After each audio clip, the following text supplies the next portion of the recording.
Muy bien, hermanos. Comenzamos con nuestro estudio expositivo de la primera carta que escribe el apóstol Pablo a su discípulo amado allí, Timoteo. Nosotros nos encontramos actualmente en el capítulo 4 de la primera carta de Pablo a Timoteo. La semana pasada nosotros terminamos de ver una porción sumamente importante de la Escritura. Toda la palabra es importante, vale la pena decirlo. Toda la Escritura es inspirada por Dios, nosotros sabemos eso. Y también sabemos que hay porciones que son sumamente clave porque tienen enseñanzas sumamente profundas para la Iglesia de Cristo aún en nuestros días, aún en pleno siglo XXI. Y lo que vimos la semana pasada fueron advertencias muy serias que el apóstol Pablo le hace allí a Timoteo acerca de la apostasía. Invertimos 2 domingos para hablar acerca de eso. Vimos que Pablo le dice a Timoteo que lamentablemente habrá personas que se van a apartar de la fe, habrá personas que serán influenciadas por las falsas enseñanzas y eso va a terminar en un pecado gravísimo como es la apostasía. No obstante, nosotros aprendimos también que de ninguna manera un verdadero creyente puede apostatar finalmente. Nosotros veíamos allí a la luz de la palabra de Dios que Dios nunca va a permitir que un verdadero hijo suyo se aparte de la fe. Dios va a preservar a sus hijos, decíamos, lo cual no exime al creyente de su responsabilidad de perseverar en la fe, veíamos semanas atrás. El creyente está llamado a perseverar hasta el fin. Decíamos que la gracia de Dios de ninguna manera tiene que ser para nosotros una excusa para descuidar nuestra vida de piedad, nuestra vida cristiana, sino todo lo contrario. Y nosotros ahora vamos a comenzar a estudiar una serie de versículos, un pasaje también sumamente importante. Vamos a estudiar desde el versículo 6 al 11 y nos vamos a dar cuenta que Pablo tiene un interés, Pablo tiene un fuerte deseo que lo podemos ver claramente allí en su redacción, en la forma en que él se expresa y se comunica con Timoteo. Pablo quiere que Timoteo tenga muy presente la importancia que tiene su trabajo como pastor en esa lucha contra la apostasía de la cual viene Pablo tratando. Nosotros tenemos que recordar, creo que ya lo sabemos la gran mayoría, pero nunca viene mal recordarlo. Nosotros tenemos en nuestro texto, en nuestra carta, a Timoteo como pastor de la iglesia de Éfeso. Allí al comienzo de la carta vimos que Pablo deja a Timoteo como pastor de esa iglesia local y lamentablemente esta iglesia está pasando por una situación de falsas enseñanzas. Las falsas doctrinas que están atacando básicamente a la iglesia están poniendo a los creyentes en un peligro inminente de apostasía.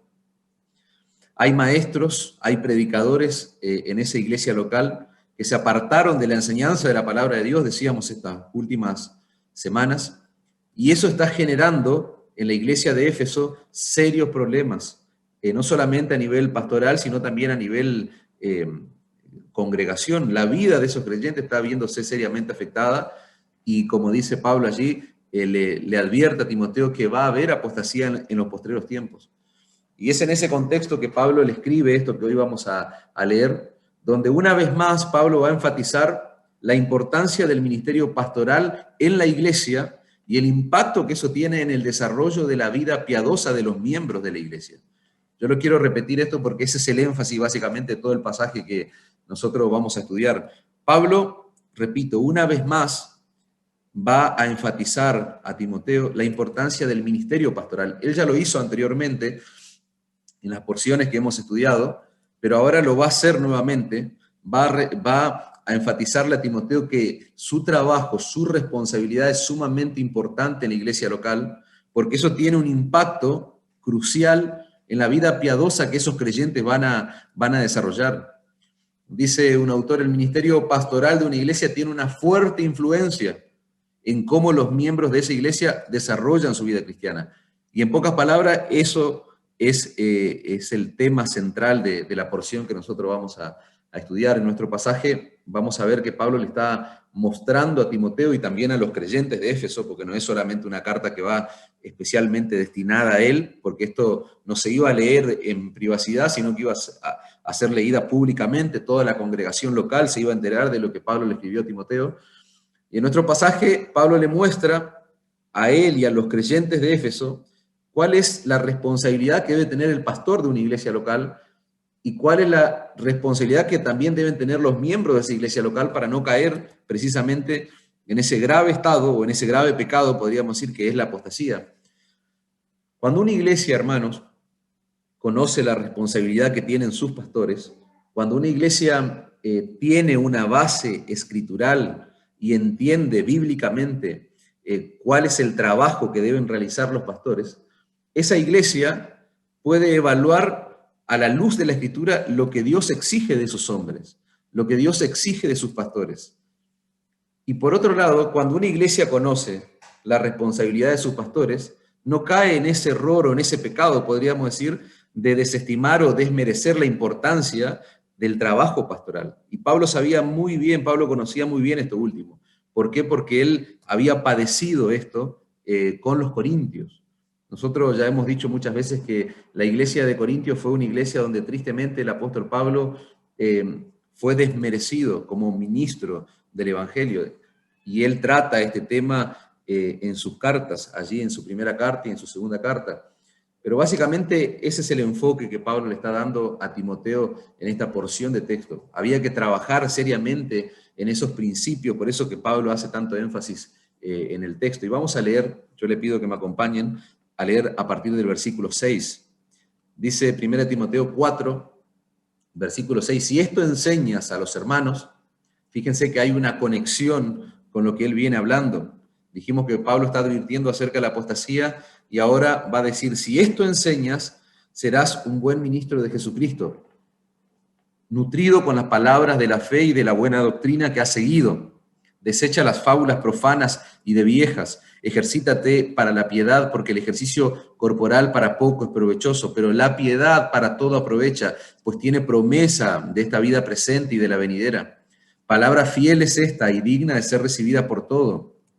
Versículo 10 dice que por esto mismo trabajamos y sufrimos oprobio, porque esperamos en el Dios viviente, que es el Salvador de los hombres, mayormente de los que creen. Y termina allí nuestro pasaje diciendo, esto manda y enseña.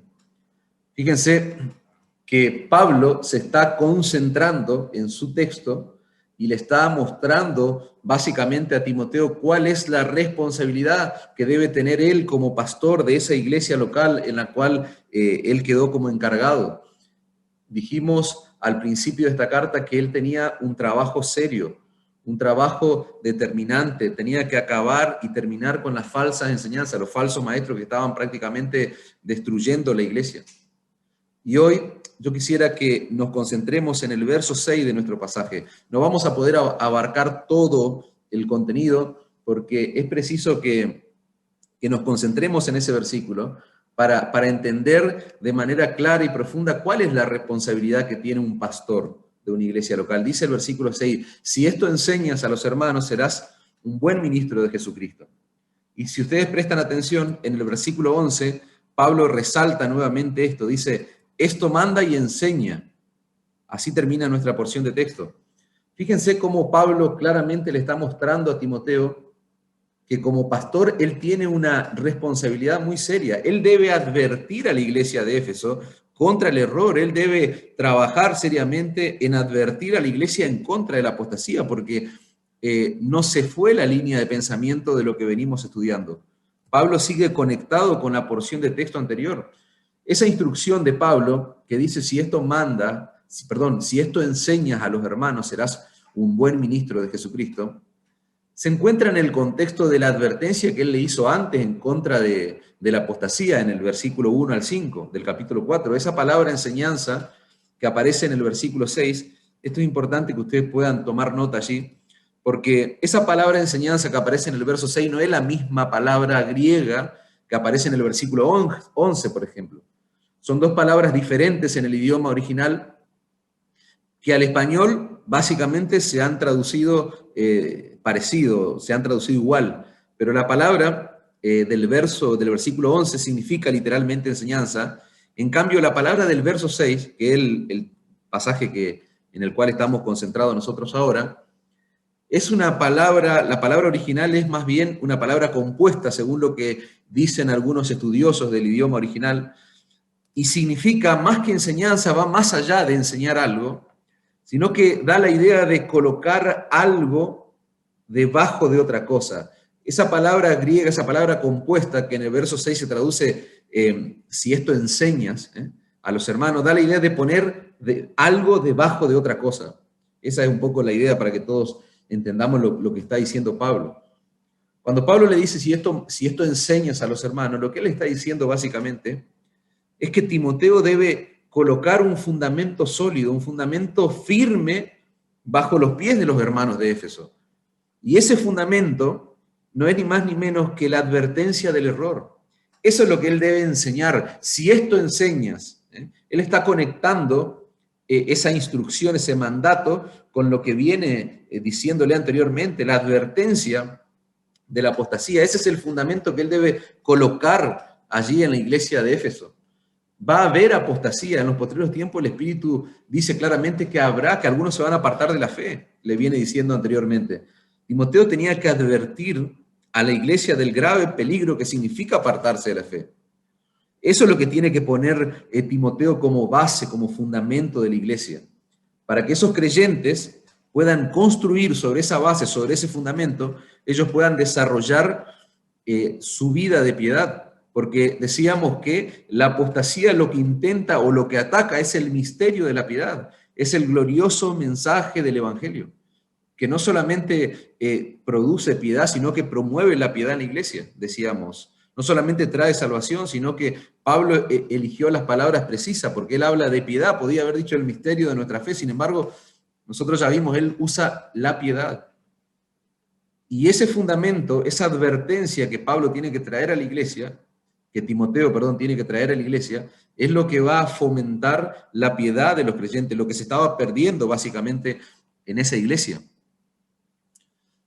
El versículo 1, quisiera leer allí de 1 Timoteo capítulo 4, dice, pero el Espíritu dice claramente que en los posteriores tiempos algunos apostatarán de la fe, escuchando a espíritus engañadores y a doctrina de demonio, dice Pablo. Y si ustedes observan todo lo que ya estudiamos, versículo 2 en adelante, Pablo hace el desarrollo de la apostasía que estaba allí ocurriendo en Éfeso. Pablo está metiéndose en el contexto de lo que está pasando en esa audiencia original, pero yo quisiera que del verso 1 saltemos al verso 6. Dijimos, del Espíritu dice claramente que en los posteriores tiempos algunos apostatarán de la fe. ¿Y qué dice el versículo que estamos estudiando ahora? Si esto enseñas a los hermanos, serás un buen ministro de Jesucristo, nutrido con las palabras de la fe y de la buena doctrina que has seguido. Timoteo, como pastor de esa iglesia, tenía que advertir a la iglesia acerca del error. Ese era el fundamento, ese era el cimiento que él debía poner debajo de la vida de estos hermanos. Yo quisiera hacer un breve paréntesis pensando en la realidad que nos rodea a nosotros, porque nosotros hace ya varias semanas venimos diciendo que lo que pasaba en el primer siglo no estamos exentos en este siglo presente. Y la realidad, hermanos, es que en el mundo evangélico de nuestros días está plagado de falsas enseñanzas. En el mundo evangélico de nuestra generación, en pleno siglo XXI, nosotros claramente podemos ver que las falsas enseñanzas, las falsas doctrinas están a la orden del día. Y los pastores bíblicos, los verdaderos pastores, los verdaderos maestros de la palabra de Dios, tienen, 2000 años después, seguir trabajando en esta tarea, que es advertir a los creyentes acerca de la falsa enseñanza, acerca de las falsas doctrinas. Los verdaderos maestros de la palabra de Dios, aquellos hombres que Dios ha llamado, que ha puesto en su iglesia local, en esas iglesias sanas, estoy hablando, ellos deben seguir trabajando en advertir a los creyentes. Ustedes fíjense, y lo vamos a ver ahora a la luz de la palabra de Dios, lo hemos visto ya semana atrás, hoy vamos a enfatizar ese punto. Fíjense que Dios no escatimó espacio en su palabra para advertir en contra del error. Dios se tomó todo el tiempo para dejarnos mucha evidencia en su palabra del cuidado que nosotros debemos tener en cuanto a la falsa doctrina. Y si un pastor es responsable, si un pastor es fiel a la Escritura, tiene que hacer lo mismo, tiene que advertir a la iglesia de Cristo acerca del error. El Señor Jesucristo en Mateo 7, en Mateo capítulo 7, versículo 15, dice, guardaos de los falsos profetas que vienen a vosotros con vestidos de oveja, pero por dentro son lobos rapaces. En Romanos, Pablo va a escribir en el capítulo 16 y va a decir, les ruego, hermanos, que se fijen en los que causan división y tropiezo. ¿Tropiezo en cuanto a qué? En cuanto a la doctrina, dice. Los que causan división y tropiezo en contra de la doctrina que vosotros habéis aprendido. ¿Y qué tienen que hacer los creyentes, según lo que dice Pablo en ese versículo? Apártense de ello. La gente, hermano, se comienza a apartar de la verdad del Evangelio cuando comienza a escuchar cualquier cosa menos la enseñanza profunda, la enseñanza sólida de la palabra de Dios.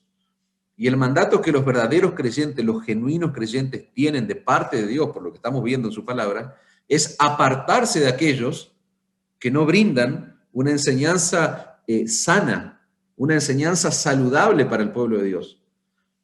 Lo que decíamos semana atrás, nosotros sabemos que un creyente verdadero nunca va a ser seducido por un falso maestro hasta el punto de apostatar. De hecho, es muy probable que ustedes, creo que están todos de acuerdo conmigo, ¿no es cierto? Uno no puede soportar a un falso, cuando uno es expuesto a la sana enseñanza, no puede soportar mucho tiempo a un falso maestro. Nosotros sabemos que Dios resguarda al verdadero creyente, pero escuchen esto, hermanos, y esto es importante decirlo, un falso maestro, una falsa enseñanza sí puede introducir en la mente de un creyente conceptos erróneos, que lo único que van a hacer es obstaculizar el crecimiento saludable del cristiano. Por eso nosotros debemos advertir aún a los creyentes que están inmersos dentro de lo que es la sana enseñanza bíblica. Aún a los creyentes de una iglesia sana bíblicamente, debemos advertirles al pueblo del Señor lo nocivo que es la falsa enseñanza, no para que te pierdas y termines apostatando, pero si nosotros permitimos, si nosotros descuidamos la sana enseñanza y empezamos a prestar oído a cualquier cosa, nosotros sabemos que nuestra vida de piedad, nuestra vida cristiana, el crecimiento saludable de nosotros como cristianos se va a ver entorpecido. Fíjense que Pablo dejó a Timoteo en Éfeso con una tarea sumamente primordial. Timoteo no podía jugar a ser el pastor. Timoteo tenía arduo trabajo en esa iglesia. En 1 Timoteo capítulo 1, versículo 3, fíjense que Pablo le va a decir, yo te rogué que te quedes en Éfeso. Cuando me fui a Macedonia, yo te rogué que te quedes en Éfeso, le dice Pablo, para que mandases. Yo no sé si ustedes recuerdan, pero yo voy a apelar a la buena memoria de ustedes. Esa palabra mandar, esa palabra que Pablo está usando para con Timoteo, ustedes recuerdan que vimos que es un término militar lo que hay detrás en el idioma original. O sea, Timoteo claramente sabía que el apóstol Pablo no estaba jugando o no estaba dándole una instrucción opcional. Si podés, hacer esto. No, le estaba dando una orden, similar a lo que ocurre en un cuartel militar. El apóstol Pablo le está dando la orden a su discípulo, allí a Timoteo, de que él se quede en Éfeso para que mande a esa gente que está enseñando diferente doctrina, dice el texto, que los mande a que se callen. Dice el versículo 4, ni presten atención a fábulas y genealogías interminables que acarrean disputa más bien que edificación de Dios, que es por fe, así te encargo ahora. Timoteo debía terminar con los falsos maestros y Timoteo debía advertir y mandar a los creyentes a que no presten atención, a que no presten oído a fábulas, a genealogía interminable. ¿Por qué? Porque dice, acarrean disputa más que edificación de Dios, que es por fe. Y esa palabra, edificación, es muy importante, hermanos. Lo hemos hablado anteriormente, yo quiero traer a memoria a ustedes para enfatizar el punto de nuestro texto del día de hoy. Esa palabra que se traduce como edificación significa literalmente mayordomía, significa, nos habla de una administración, de un programa planificado. De eso está hablando Pablo allí con esa palabra griega. Pablo le está diciendo que esas fábulas y genealogías interminables, que serían las falsas enseñanzas o la mala enseñanza de la Escritura, lo único que hacen es acarrear disputas más que avanzar ese plan estratégico o ese programa estratégico, esa administración de Dios, que es por fe. Todas esas palabras van para esa palabra edificación. La falsa enseñanza entorpece que avance ese plan, ese programa de Dios que es por fe, dice Pablo. Pablo está hablando de una mayordomía, de un programa que Dios ha diseñado para la conversión de los incrédulos y para la edificación de los creyentes. Nosotros vemos en toda la Escritura que hay un plan predeterminado, hay un plan que Dios está llevando a cabo en su iglesia, a través de sus siervos, a través de su iglesia, en términos universal, pero también a través de su iglesia en términos locales. Y las fábulas que dice allí en nuestro texto, las fábulas y genealogía interminable, las falsas doctrinas, todo lo que es error doctrinal, herejía doctrinal, lo que hacen es obstaculizar, hermanos, el programa de Dios o la edificación de Dios, como dice el texto. ¿Saben por qué? Porque confunden al inconverso. Confunden al inconverso, aquel que necesita oír el verdadero evangelio de las Escrituras. Y no permiten que el verdadero creyente se desarrolle en su fe, y eso es lo que quiero enfatizar. Las falsas enseñanzas son sumamente graves y serias, porque confunden al inconverso. El inconverso no puede llegar al conocimiento, al entendimiento del evangelio, y el verdadero creyente se ve entorpecido en el desarrollo de su fe, de su vida cristiana. Porque el programa o el plan de Dios o la edificación de Dios, dice Pablo, que avanza por medio de la fe. Y esa fe está basada nada más y nada menos que en la palabra de Dios, en la revelación de Dios. Y cuando esa revelación, cuando la palabra de Dios es trastocada, cuando la palabra de Dios es torcida, hermano, el inconverso es confundido, y enfatizo de nuevo, y el creyente no avanza en su crecimiento, en su vida de piedad. Y si vos todavía no estás convencido de este punto que yo estoy enfatizando, vos podés pensar en tu vida misma. Yo te llamo ahora a hacer este ejercicio. Pensá en vos, pensá en tu vida personal. Recién dije que un creyente verdadero nunca va a ser seducido por un falso maestro hasta el punto de apostatar. Muchos de ustedes, hermanos, salieron de iglesias que no son saludables, y gloria a Dios por eso.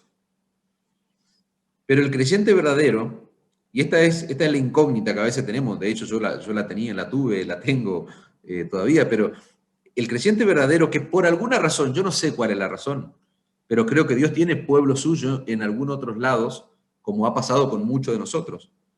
El creyente verdadero que por alguna razón no conocemos, pero que todavía está en ese tipo de falsas iglesias, la falsa enseñanza, hermano, va a ser un obstáculo para que ese creyente siga creciendo conforme a la imagen de Dios. Nosotros debemos orar. ¿Saben cuál es la oración que nosotros debemos tener? Y estoy aplicando el texto a la iglesia, hermanos. La oración que nosotros debemos tener como iglesia local es orar por aquellos que son pueblo del Señor y que todavía están en esas sinagogas de Satanás, en esos falsos lugares. Porque la vida de esos creyentes se está viendo entorpecida por la falsa enseñanza. Y nosotros sabemos que tarde o temprano Dios va a terminar sacando a las personas de ese lugar. Pero los inconversos que están en esos lugares donde se predica falsa doctrina, esa gente está siendo cada vez más y más confundida con la falsa enseñanza, hasta el punto de que ellos creen que son creyentes cuando en realidad no lo son. Entonces te das cuenta la seriedad del tema, te das cuenta que es un tema sumamente profundo lo que Pablo está tratando con Timoteo allí en nuestro capítulo, en nuestro pasaje. Cuando Pablo le escribe a los corintios, porque él va a tratar también esto con los corintios, Pablo le va a decir lo siguiente, fíjense, no erréis, las malas conversaciones corrompen las buenas costumbres. Primera de Corintios capítulo 15, versículo 33. Si ustedes prestan atención, porque la pregunta que viene a nuestra mente cuando lo leemos de manera aislada el texto es, ¿de qué está hablando Pablo con las malas conversaciones? Bueno, si ustedes observan el capítulo 15, todo el capítulo 15 viene hablando acerca de la resurrección. Y Pablo está diciendo que algunos falsos maestros están introduciendo la herejía de que no iba a haber ninguna resurrección. Entonces Pablo dice, en ese contexto, Pablo dice en el versículo 13, 1 Corintios 13, porque si no hay resurrección de muertos, tampoco Cristo resucitó. Y si Cristo no resucitó, vana es entonces nuestra predicación, vana es también vuestra fe. Y en el verso 33 va a decir, no se dejen engañar por los que dicen semejante cosa. Estoy leyendo la Nueva Traducción Viviente. Porque las malas compañías corrompen el buen carácter. Fíjense cómo Pablo, una vez más, en otra de sus epístolas, está siendo muy enfático, hermano, advirtiendo a la iglesia en contra del error y en contra de la falsa enseñanza. Eso es una constante que nosotros vemos en las cartas paulinas. Las falsas enseñanzas, hermanos, representan un peligro para el crecimiento de los creyentes. Por eso los pastores deben advertirle a la iglesia. Y es lo que Pablo le está enseñando a Timoteo. Vos tenés que enseñar esto. No pares de enseñar. Hacerlo de manera constante. Es curioso, hermano. Me pareció sumamente interesante. De hecho, yo lo quiero mencionar rápidamente. No quisiera invertir mucho tiempo en esto, pero hay un ejemplo en la Escritura, de hecho, también en las cartas paulinas. Pablo le va a escribir a los tesalonicenses 2 cartas, y es muy interesante que en la primera carta que él escribe a los creyentes allí en Tesalónica, fíjense que él tiene que exhortar a estos hermanos para que, porque había un problema de balance, podríamos decir, había un problema de equilibrio en Tesalónica. Pablo los tiene que exhortar a estos creyentes para que ellos busquen un equilibrio en cuanto a esto de ser cautos en cuanto a la falsa enseñanza. ¿Por qué? Porque los creyentes de la iglesia de Tesalónica estaban tan precavidos contra los falsos maestros que se habían ido al otro extremo. Y dice Pablo en 1 Tesalonicenses 5:19, no apaguen el espíritu, le va a decir a los tesalonicenses, no menosprecien las profecías, examínenlo todo, retengan lo bueno, absténganse de toda especie de mal, es lo que le está diciendo Pablo. ¿Y qué es lo que estaba pasando en esta iglesia, hermano? Bueno, nosotros sabemos que los creyentes del primer siglo no tenían la enorme bendición que tenemos nosotros hoy de contar en nuestras manos con todo el canon bíblico. Ellos no tenían el Nuevo Testamento, ellos tenían las escrituras del Antiguo Testamento. Nosotros hoy, en nuestros días, cuando tenemos alguna duda acerca de lo que sea, ya sea doctrinalmente o acerca de la vida cristiana, lo que hacemos es ir a la palabra de Dios, es ir al Antiguo o Nuevo Testamento y buscamos la respuesta en la palabra de Dios como debe ser. Pero la situación de los creyentes del primer siglo, en especialmente la de estos creyentes allí en Tesalónica, era distinta a la nuestra. Y nosotros sabemos, porque lo hemos estudiado anteriormente, que en ese periodo de la iglesia, Dios le había dado a la iglesia, de hecho allí Pablo lo va a mencionar en Efesios capítulo 4, Dios le había dado a la iglesia en ese periodo específico de tiempo el don de profecía. Dios le había dado a la iglesia hombres que tenían la capacidad de recibir una revelación directa de parte de Dios, y cuando surgía algún conflicto o surgía alguna cuestión específica en la iglesia local, el profeta recibía una revelación directa de parte de Dios y comunicaba eso a la iglesia. Pero así como había profetas verdaderos, también se infiltraban en las iglesias locales profetas falsos. Y en Tesalónica especialmente hubo creyentes que tomaron una decisión radical y ellos dijeron, no vamos a oír a ningún profeta, no vamos a oír más a nadie, porque estaban viéndose invadidos por los falsos profetas. Y fue una decisión interesante, fue una decisión buena en principio, pero ellos, al enfocarse, porque al no tener el Nuevo Testamento, se empezaron a enfocar en las enseñanzas del Antiguo Testamento. Y dejar de escuchar a todos los profetas significaba que ellos iban a dejar de escuchar a los falsos profetas, pero también a aquellos verdaderos profetas que sí traían un mensaje de parte de Dios. Por eso que Pablo, en ese texto que leímos, le va a decir, no apaguen el espíritu, no menosprecien las profecías. Y me gusta cómo lo expone un autor comentando acerca de este pasaje de Primera de Tesalonicenses, porque va a decir, el Espíritu Santo es un fuego purificador poderoso que nos ilumina. Si rechazamos su voz, ya sea a través de la Escritura o de los mensajeros capacitados por él, estamos entorpeciendo su obra en nosotros. Fíjense qué interesante. Por lo tanto, Pablo dice, en vez de no escuchar a nadie, mejor examínenlo todo.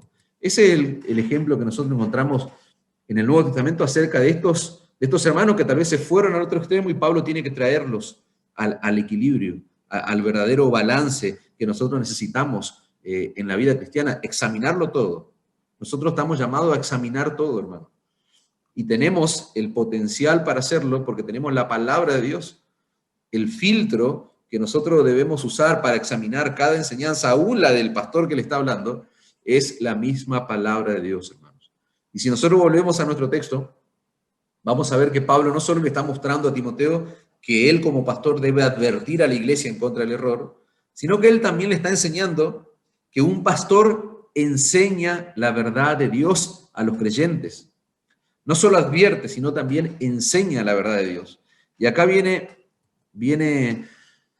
muy bien hacer una aclaración acerca de esto, una aclaración muy importante, porque una cosa, hermanos, es advertir en contra del error y otra cosa es enseñar a la iglesia todos los tipos, formas y colores de falsa enseñanza que hay en el mundo. Eso es imposible hacerlo, porque sería una gran pérdida de tiempo. Un pastor no está llamado a enseñarle a los creyentes todos los tipos de falsa enseñanza y falsa doctrina que ha habido a lo largo de la historia. ¿Por qué? Porque nosotros sabemos que el gran enemigo de nuestras almas, el enemigo número uno, se ha esmerado muchísimo en entorpecer el plan y la obra de Dios y en atacar la palabra de Dios. Y a lo largo de la historia hay falsa enseñanza de 10.000 tipos, de 10.000 formas, etcétera, etcétera. Enseñar cada una de esas cosas sería una pérdida absoluta de tiempo. El pastor advierte, pero el pastor enseña la verdad de Dios. Los pastores advierten en contra del error y a su vez le enseñan a la iglesia cuál es la verdad, cuál es la única verdad de la palabra de Dios que la iglesia debe creer. No cuáles son todos los tipos y formas y colores de errores, sino cuál es la verdad de Dios que los creyentes deben creer a la luz de la Escritura. Tenemos un texto por excelencia que Pablo le escribe a los creyentes allí en Éfeso, y le va a decir en Efesios capítulo 4, versículo 11, que el Señor Jesucristo constituyó apóstoles, profetas, lo que decíamos antes, evangelistas, a otros pastores, dice, y maestros. ¿Y cuál es el objetivo? ¿Cuál es el propósito de ello? Dice, a fin de perfeccionar a los santos para la obra del ministerio, para la edificación del cuerpo de Cristo, hasta que lleguemos, hasta que todos, perdón, esa palabra no hay que pasarla por alto, hasta que todos lleguemos a la unidad de la fe y del conocimiento del Hijo de Dios, a un varón perfecto, a la medida de la estatura de la plenitud de Cristo, para que ya no seamos niños fluctuantes, llevados por doquiera de todo viento de doctrina, por estratagema de hombres que para engañar emplean con astucia las artimañas del error, sino que siguiendo la verdad en amor, dice el texto, crezcamos en todo aquel que es la cabeza, esto es Cristo. Es precioso ese pasaje, hermano, porque ese pasaje nos muestra claramente por qué el Señor le regala pastores, siervos, ministros del Evangelio a su iglesia. En el año 2019, quiero traer esto también a su memoria, en el año 2019 nosotros invertimos gran parte de ese año y todo lo que fue el año 2020 para estudiar una por una las doctrinas que componen nuestra confesión de fe. Porque dice Pablo en este texto que estamos leyendo de Efesios, que la unidad de la iglesia se logra cuando todos, escuchen esto, cuando todos llegamos a la unidad de la fe, cuando todos pensamos una misma cosa, cuando todos creemos una misma verdad. Pablo está diciendo hasta que todos lleguemos a la unidad de la fe, es decir, hasta que todos lleguemos a tener las mismas convicciones doctrinales. La función de un pastor, hermano, es advertir y también es enseñar a la iglesia cuál es la verdad que deben creer, cuál es la verdad de las Escrituras, cuál es la verdad de la palabra de Dios. Y nosotros tenemos tremendos pasajes, tenemos gran parte de toda la Escritura que evidencian esto que yo estoy diciendo. Me gustaría simplemente leer algunos pasajes que están en esta carta que estamos estudiando. Fíjense, por ejemplo, 1 Timoteo 2, pero es necesario que el obispo sea irreprensible. ¿Se acuerdan cuando vimos las calificaciones que debe tener un pastor? Debe ser irreprensible, marido de una sola mujer, sobrio, prudente, decoroso, hospedador, y dice el texto, apto para enseñar. Nosotros veíamos que eso es lo que distingue al pastor del resto de los hombres de la congregación, porque esas calificaciones son para todos los hombres en la iglesia del Señor. Pero la distinción en cuanto al ministerio pastoral es ser apto para enseñar. Dice 1 Timoteo capítulo 4, versículo 11, nuestro pasaje, el que estamos estudiando, esto manda, dice Pablo, y enseña. Y dijimos que esa palabra, la palabra griega, esa palabra sí nos habla de enseñanza. En el versículo 13 del mismo capítulo dice, entre tanto que voy, ocúpate en la lectura, la exhortación y la enseñanza. En 1 Timoteo capítulo 5, versículo 17, fíjense, dice, los ancianos que gobiernen bien sean tenidos por dignos de doble honor, mayormente los que trabajan en predicar y enseñar. Fíjense el grado honroso que Pablo le está asignando a esa responsabilidad que tiene el pastor en una iglesia. Si nosotros ponemos nuestra atención en la segunda carta de Pablo a Timoteo en el capítulo 4, versículo 1, fíjense las palabras tremendas que Pablo le da allí a Timoteo: te encarezco delante de Dios, te pido encarecidamente. Es la idea, delante de Dios y del Señor Jesucristo, que juzgará a los vivos y a los muertos en su manifestación y en su reino, que prediques la palabra, dice Pablo, que instes a tiempo y fuera de tiempo, redarguye, reprende, exhorta con toda paciencia y doctrina. Fíjense, nos está diciendo con toda paciencia y con tu capacidad, con tus dones, con tus habilidades, con tus ideales, no con doctrina, con la misma palabra de Dios.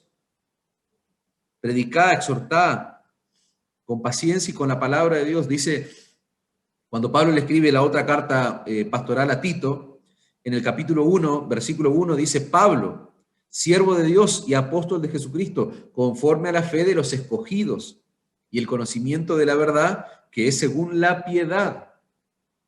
Escuchen esto: y el conocimiento de la verdad, que es según la piedad. La Nueva Traducción Viviente dice: fui enviado para proclamar fe a los que Dios ha elegido. Eso es lo que le está diciendo Pablo en su saludo allí a Tito. Yo fui enviado, Tito, para proclamar fe a los que Dios ha elegido y para enseñarles, dice esta traducción, a conocer la verdad que les muestra cómo vivir una vida dedicada a Dios. Eso es una vida de piedad. Y en el verso 7 de Tito, capítulo 1, fíjense que también ahí comienza Pablo a expresar las calificaciones de un pastor. Y dice: es necesario que el obispo sea irreprensible como administrador de Dios, y ahí comienza el desglose: no soberbio, no iracundo, etcétera, etcétera. Y si vamos al verso 9, va a decir: es necesario que el obispo sea retenedor de la palabra fiel, tal como ha sido enseñada, para que también pueda exhortar con sana enseñanza y convencer a los que contradicen. Un pastor, hermanos, de este tiempo está en la misma situación, en la misma condición en la que estaba Timoteo en ese momento.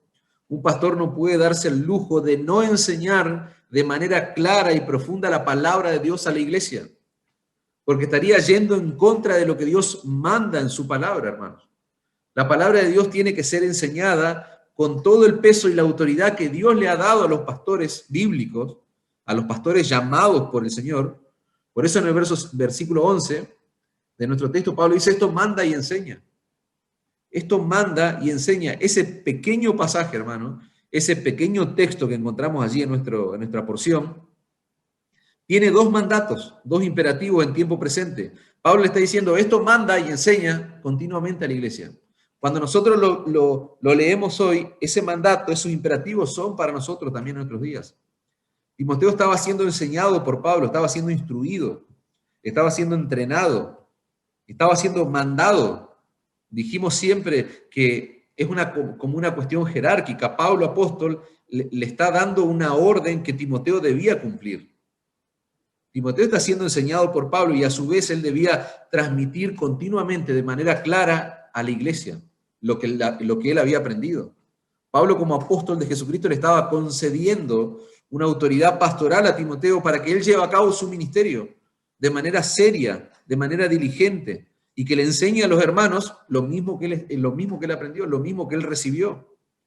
Timoteo debía mantenerse fiel en enseñar a la iglesia todo el consejo de Dios, hermanos, todo el consejo de Dios. Es la palabra de Dios, escuchen esto, lo que regula todas las áreas de tu vida. Es la palabra de Dios lo que iba a regular todas las áreas de la vida de los creyentes allí en Éfeso, tanto de Timoteo como del resto de la iglesia. Y eso es igual para nosotros en nuestros días, hermano. Desde tu vida familiar, desde tu conducta hasta lo más íntimo de tus pensamientos, tus metas, tus anhelos, tus deseos, todo en tu vida lo regula la palabra de Dios.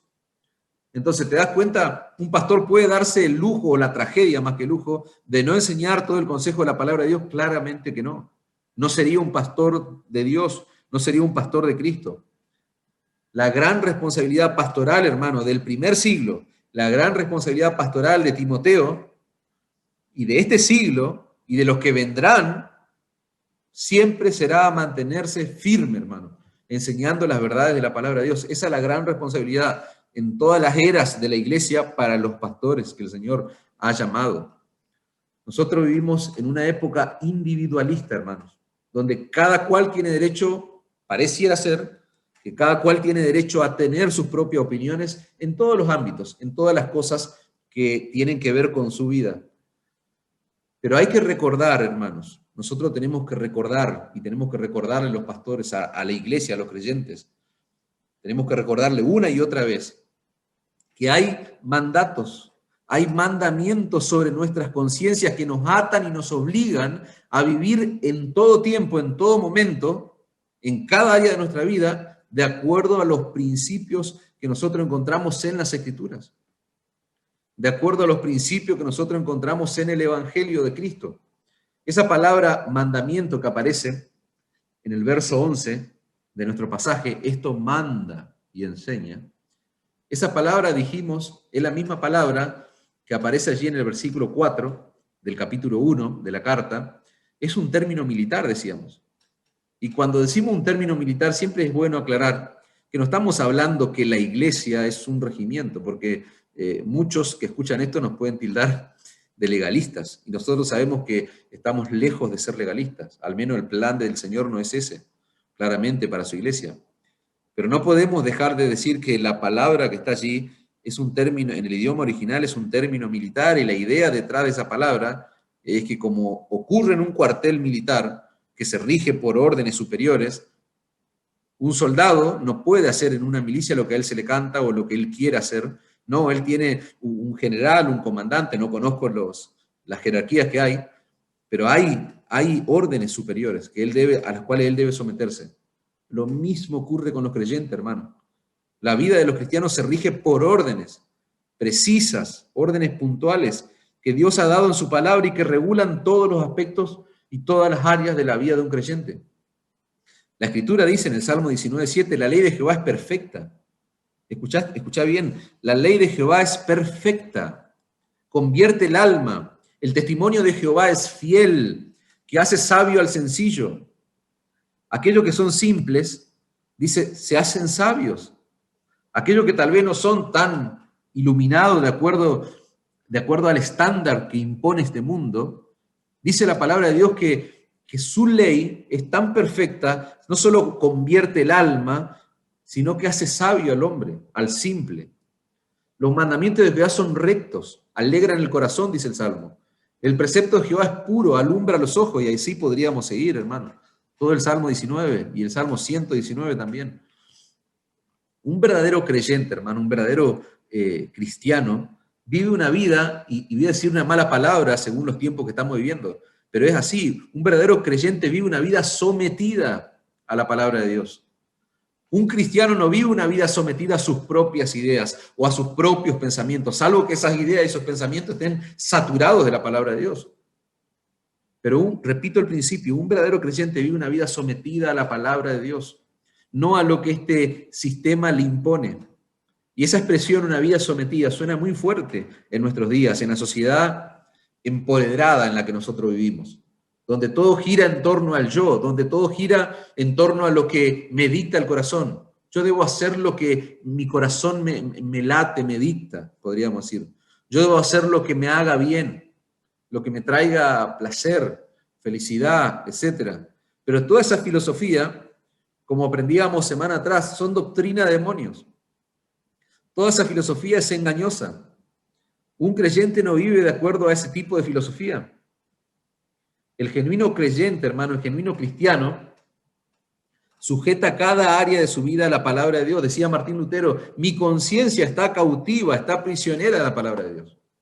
Yo no puedo hacer algo que vaya en contra de lo que dice la palabra de Dios. Dice un autor, me encanta cómo lo expone, dice, el ministro fiel de la palabra de Dios se esforzará para ajustar las mentes de los miembros de su congregación a lo revelado por Dios en su palabra. Tremendo eso.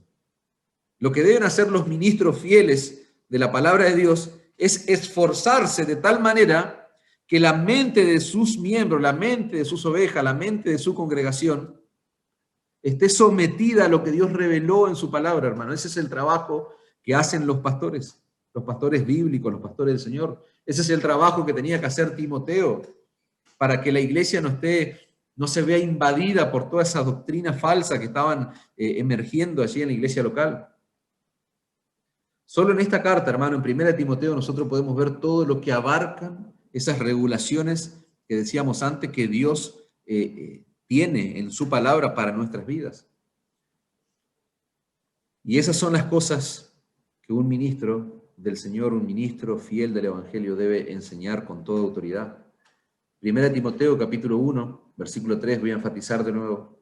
Dice, como te rogué que te quedases en Éfeso, cuando fui a Macedonia, y acá aparece la palabra que decíamos antes, para que mandases a algunos que no enseñen diferente doctrina, ni presten atención a fábulas y genealogías interminables, que acarrean disputa más bien que edificación de Dios que es por fe. Así te encargo ahora. Pablo le está dando a Timoteo, hermano, instrucciones sobre las falsas doctrinas, y le está pidiendo que con autoridad, con la autoridad que él está delegando, le mande a esos falsos maestros a que dejen de enseñar y que le mande a la iglesia que nos presten oído a esas cosas. Pablo no está usando un tono suave, relativista, tal vez como los tonos de nuestros días, todo relativo. No, hermanos, Pablo no le está dando una opción. Timoteo sabía claramente que esa no era una opción. Pablo está dando una orden que debe ser obedecida, hermanos. Es una orden. 1 Timoteo 2:8, quiero. No dice Pablo, estoy pensando que tal vez sería una buena... No, quiero que los hombres oren en todo lugar, levantando manos santas, sin ira ni contienda. Fíjense cómo Pablo está dando un mandato allí, referido a los hombres en cuanto al orden público. Pablo no está manifestando un deseo, Pablo está dando un mandamiento con todo el peso apostólico. En el verso 9 continúa su instrucción, su mandato. Y fíjense cómo él se va a enfocar en la conducta y en la posición de la mujer en el culto público. En el capítulo 5 de nuestra carta, nosotros encontramos una serie de mandatos en cuanto a los ancianos, en cuanto a los jóvenes, en cuanto a las viudas. En el capítulo 6 vamos a ver que en el versículo 2 encontramos un mandamiento acerca del comportamiento que deben tener los empleadores con sus empleados, básicamente. La Escritura usa el término de amos y esclavos, algo que tal vez no está vigente en nuestros días, pero tranquilamente podríamos aplicarlo de esa manera. En el capítulo 6, versículo 17, Pablo habla de instrucciones en cuanto a la riqueza. Ustedes se dan cuenta que solamente en esta carta que nosotros estamos estudiando, no estamos poniendo el foco en esta carta, ya encontramos una serie de mandatos, de instrucciones que deben regular nuestra vida como creyentes. ¿Se dan cuenta que Dios dejó claramente establecido en su palabra cómo debemos vivir? Fíjense que el misterio de la piedad, el glorioso misterio del Evangelio, toda la sana enseñanza de la Escritura nos habla hasta de cómo debemos vestirnos para ir a un culto público, como veíamos semanas atrás, allí en los capítulos que mencioné. De ninguna manera, hermano, si yo soy un verdadero creyente, yo debo pensar que puedo vivir como a mí se me antoja. Si vos sos un creyente genuino, tu deseo va a ser vivir como Dios dice en su palabra. Porque todo en nuestra vida, repito, está regulado por el Evangelio, hermano. Todo en nuestra vida está regulado por el misterio de la piedad. No hay ningún área en tu vida donde vos podés ser autónomo. No hay ningún área en nuestra vida donde nosotros podemos tener cierta autonomía. No, desde el momento en que vos perteneces a Cristo, Cristo es tu Señor y Salvador. Vos entendés lo que implica que Él es tu Señor, vos le pertenecés. Antes pertenecías a Satanás, ahora perteneces a Cristo. Cada área de tu vida debe ser sometida a su voluntad. Y esa es la lucha constante, esa es la tarea permanente que tiene un verdadero creyente. Y esa es la tarea permanente y continua que tiene un verdadero pastor de la iglesia de Cristo en enseñar todo el consejo de la palabra de Dios. En el Evangelio no hay lugar para el individualismo, hermano. Yo no puedo concebir una vida cristiana de acuerdo a mis estándares. Eso es una enseñanza que contradice el Evangelio mismo. Y el trabajo de los pastores, como dije antes, es enseñar todo el consejo de la palabra de Dios. En nuestros tiempos, o en nuestros círculos, podríamos decir, está muy de moda ese concepto de sana doctrina. Y esto me parece que es sumamente importante destacarlo, porque cuando nosotros hablamos de predicar la sana doctrina, Yo quiero que quede claro en la mente de todos nosotros para que nosotros podamos también transmitirlo a otros. Cuando hablamos de predicar la sana doctrina, no estamos hablando de estudiar algunas doctrinas puntuales, algunos puntos doctrinales, 3, 4, 5, 10, etcétera, que nosotros consideramos importante para aprender, porque si no, soy un creyente analfabeto. No, hermanos. La sana doctrina no tiene que ver solo con puntos doctrinales. La sana doctrina es la enseñanza de toda, escuchen bien esto, de toda la palabra de Dios. La sana doctrina es la enseñanza de los 66 libros que tenemos en el canon bíblico. La sana doctrina es la enseñanza de toda la palabra de Dios. ¿Por qué? Porque eso es esencial para que vos tengas una vida cristiana saludable. La sana doctrina es lo que es lo que Pablo le dice a Tito en el capítulo 2, cuando le escribe, y va a usar esta expresión literal. Pablo le va a decir a Tito en el capítulo 2, Tito, vos tenés que hablar lo que está de acuerdo con la sana doctrina. Tito 2:1. Dice la Nueva Traducción Viviente, vos tenés que enseñar, Tito, la clase de vida que refleja la sana enseñanza. ¿Y qué es sana doctrina? Yo quiero que me soporten un tiempo más, hermanos, y que me acompañen en Tito capítulo 2, versículo 2.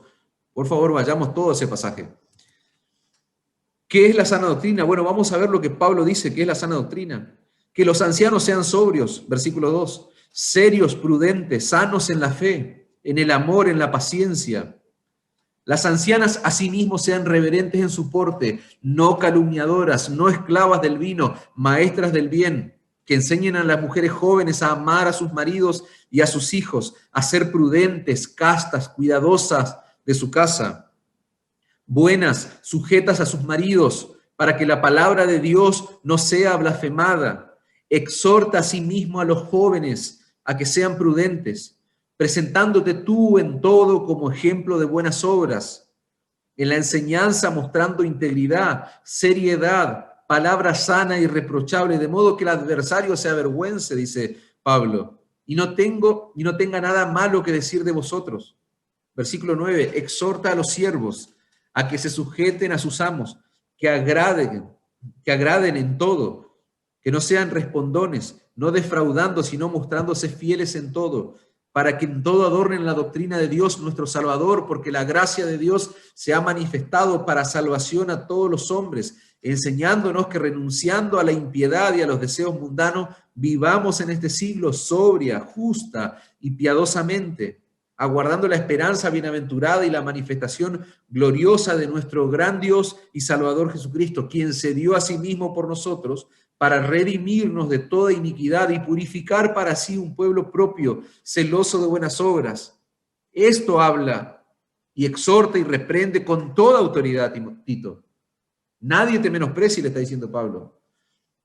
Ustedes quieren saber qué es la sana doctrina, es lo que está reflejado allí, hermano. Todo eso que yo les acabo de leer, todo eso es sana doctrina. Y vos estás viendo algunos puntitos ahí doctrinales. No, hermano.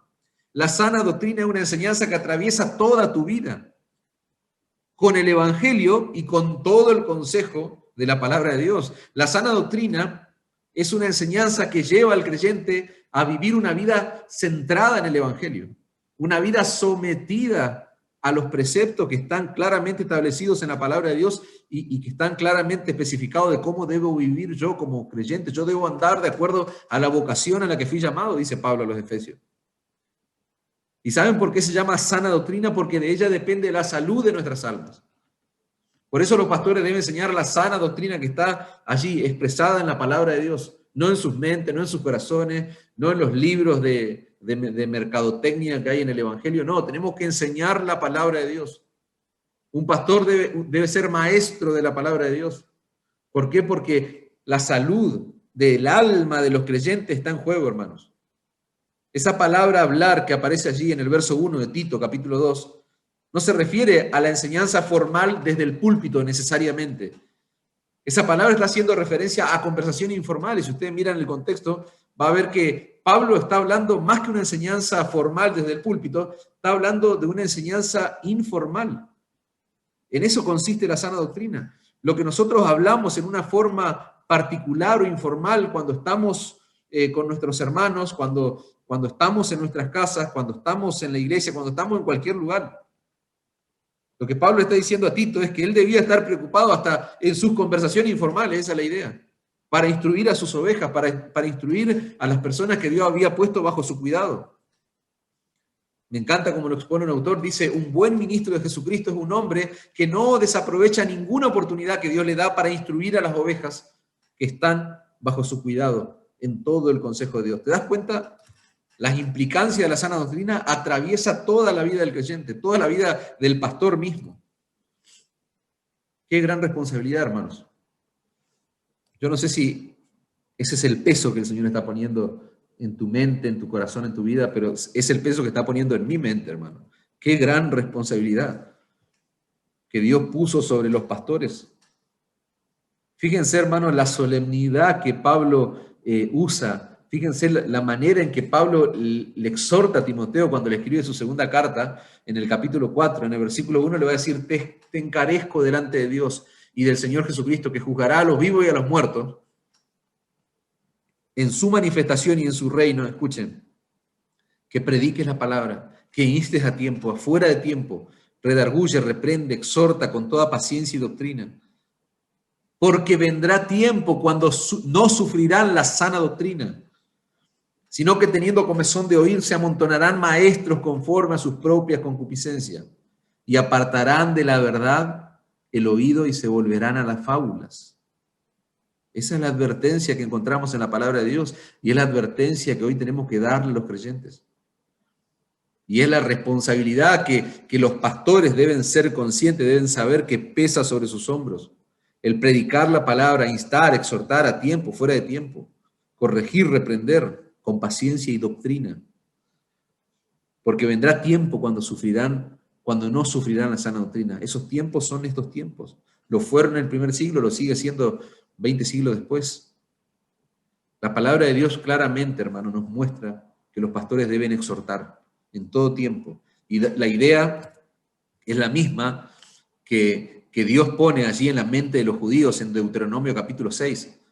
¿Qué debían hacer los judíos con la ley, con la palabra de Dios? En todo tiempo enseñarle a sus hijos.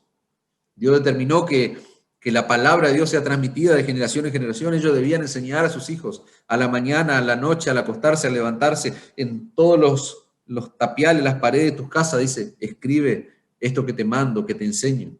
Es la misma idea. Nosotros vemos acá en nuestro texto con los pastores respecto a la iglesia.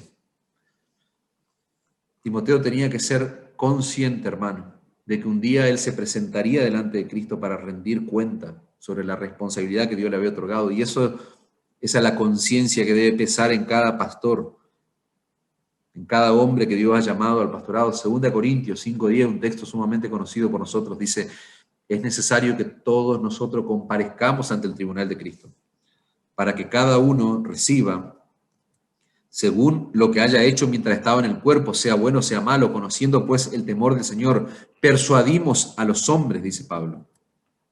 Cada creyente, hermano, incluidos los pastores, un día se presentarán en ese tribunal para dar cuenta, para rendir cuenta, hermanos. Eso debe hacernos temblar, esa realidad. No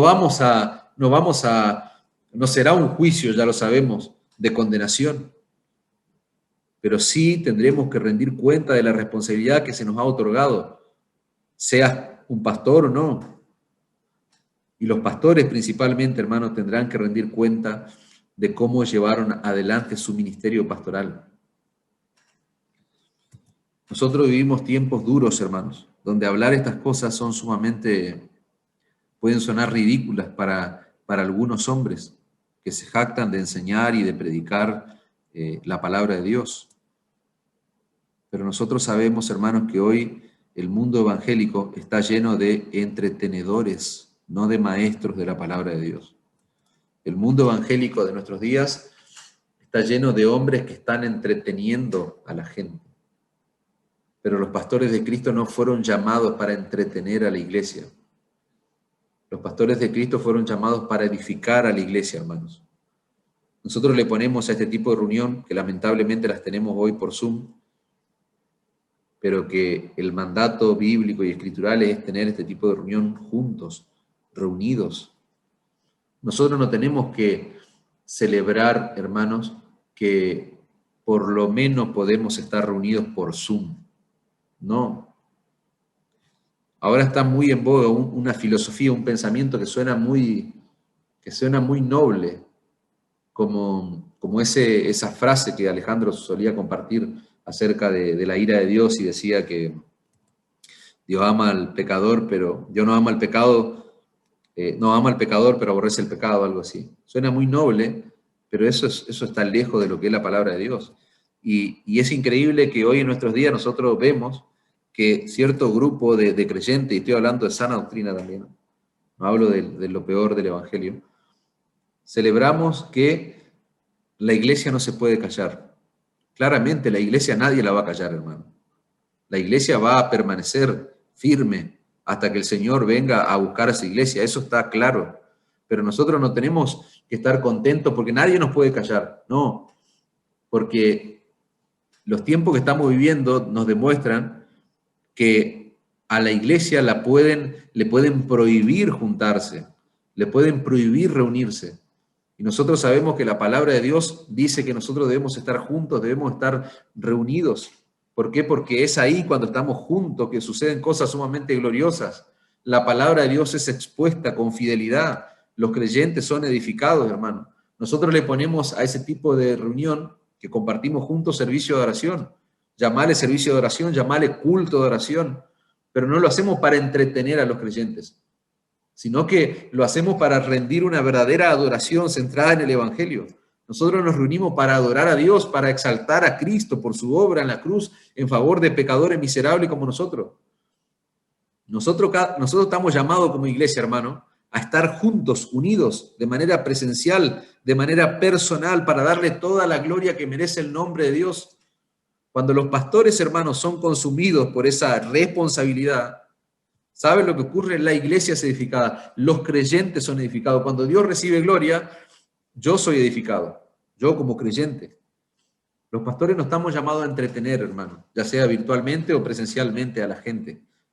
Un pastor está para enseñar y predicar la palabra de Dios. Por eso Pablo muy sabiamente le dice a Timoteo, a nuestro texto, si esto enseña a los hermanos, si sos fiel en esto, si pones este fundamento debajo de la vida de estos hermanos, vas a ser un buen ministro de Jesucristo. Esa palabra ministro, hermano, viene del latín minus, que significa menos que los demás. Esto es otra locura que estoy diciendo, hermanos. Un pastor es menos que los demás, un pastor bíblico. ¿Por qué? Porque la palabra de Dios dice que un pastor es un ministro del Evangelio, es un ministro de Jesucristo. Y esa palabra no nos está hablando de un poder supremo por encima de otro semejante, como se ve en nuestros días. El ministro, la palabra ministro nos habla de alguien que es menos que los demás. De hecho, la palabra griega que se está usando allí y que se traduce como ministro es la palabra diácono. ¿Y qué vimos nosotros que es un diácono? Es un servidor, es alguien que está dispuesto a servir a la iglesia, al pueblo del Señor. El pastor o ministro es alguien que está al servicio del Señor y al servicio de su iglesia, hermanos. Me gusta cómo lo expone un autor. Dice, un pastor ha sido investido con toda la autoridad de Dios para exponer con toda claridad delante del pueblo de Dios cuál es el camino por donde ellos deben andar. No existe un privilegio más grande que ese, pero tampoco existe una mayor responsabilidad, hermano. Tremendo. Para concluir, hermanos, para ir cerrando ya la exposición de nuestro texto, vamos a continuar la semana que viene estudiando el resto de los versículos. Yo quisiera dejar de hablar de los pastores y concentrarnos por un breve momento en la responsabilidad que tienen los creyentes. Porque así como la Escritura, el Señor no escatimó partes de su palabra para hablar de la responsabilidad pastoral, tampoco el Señor escatimó para hablar de la responsabilidad de la iglesia. La Escritura nos muestra claramente la responsabilidad que Dios puso sobre su iglesia, hermano. de no menospreciar, de no descuidar el trabajo o el ministerio pastoral que están realizando esos siervos del Señor en su iglesia. Dios ha puesto una responsabilidad, hermanos, sobre los hombros de la iglesia, así como ha puesto una enorme responsabilidad sobre los hombros de los pastores, también ha puesto una enorme responsabilidad sobre la iglesia de no cometer ese grave pecado de menospreciar o descuidar el trabajo de la enseñanza de sus pastores.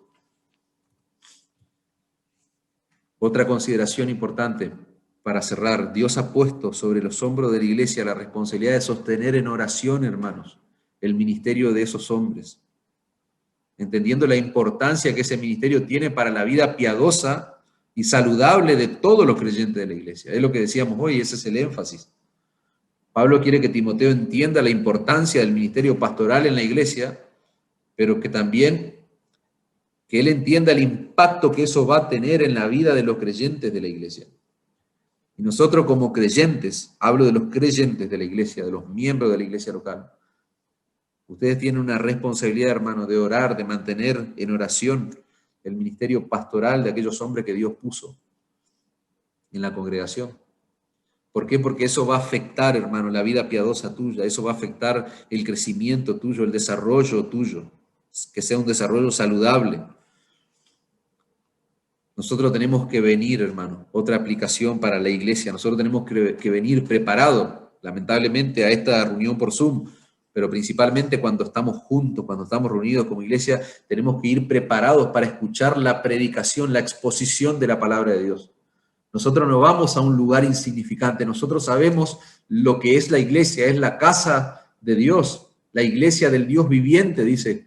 Y esa iglesia es columna y baluarte de la verdad, y si vos estás en una iglesia bíblica, vos tenés que preparar tu corazón, vos tenés que ir preparado al encuentro de Dios. Un pastor bíblico sabe que la persona principal, su audiencia primordial es Dios. Él está parado allí predicando la palabra de Dios, está predicando su palabra delante de Dios, y vos estás escuchando la palabra delante de Dios, hermano. Nosotros siempre tenemos que tener una disposición, una apertura de corazón para recibir la palabra que va a ser predicada el día domingo, hermano. Dice un autor, aunque nosotros no veamos, me encanta esto, hermano, lo hemos dicho ya anteriormente, aunque nosotros no veamos el monte que humea, como pasaba allí en el Antiguo Testamento, aunque nosotros no veamos el temblor de la tierra allí en el monte Sinaí, aunque no escuchemos ese sonido de bocina, la palabra de Dios nos dice que en el culto, en la iglesia local, Dios manifiesta su gloriosa presencia, hermano, como en ningún otro lugar. Y saben, cuando un hombre fiel a Dios expone su palabra, Dios está usando a ese hombre por el Espíritu Santo como un instrumento para comunicar la voluntad, para comunicar el deseo de Dios. Cuando se expone en una iglesia la palabra de Dios correctamente, grábense esto, hermano, es Cristo quien está hablando a la iglesia.